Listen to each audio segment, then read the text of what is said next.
চোখ খোলো বিড়িখোর ভাই। আমরা তোমাকে বিড়ি খাওয়াবো, তুমি ভালো হয়ে যাবে। শোনো, এখান থেকে 1000 কিলোমিটার দূরে বিড়ি গার্ডেনে 10 কোটি বিড়ির প্যাকেট ভরা একটা ব্যাগ লুকোনো রয়েছে। ওই শোনো সবাই, চিনগামকে 10 কোটি বিড়ির ব্যাপারে কেউ কিছু বলবে না। ইয়ে! কোথায় আছে বিড়ি খোরটা? কোন দিকে পালালো? ইয়ে আম্মা! নামটা হলো চিনগাম। চিনগামের বিড়ির ধোঁয়ার খপ্পর থেকে বাঁচা ইম্পসিবল, পুরো ইম্পসিবল। 1 বছর ধরে এই বিড়ি খোরটাকে ধরার চেষ্টা করছিলাম, আজকে ধরে ফেলেছি। বলো, এই বিড়ি খোরটা বেহুশ হওয়ার আগে তোমাদেরকে কি বলেছে? বলো বলো বলো বলো বলো। স্যার কিচ্ছু বলেনি, ও তো মুখ দিয়ে বিড়ির ধোঁয়া ছাড়ছিল।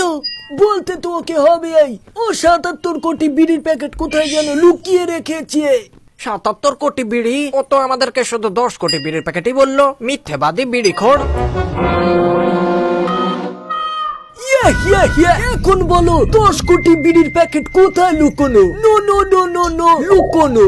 ওই ও শুধু 10 কোটি বিড়ি বললো আর বেহুশ হয়ে গেল স্যার, এর থেকে বেশি ও আর কিচ্ছু বলেনি। তোমরা তাহলে এইভাবে কিছু বলবে না, জেলে গিয়ে আমার বিড়ির ধোয়ার খপ্পরে পড়লে তবে বলবে।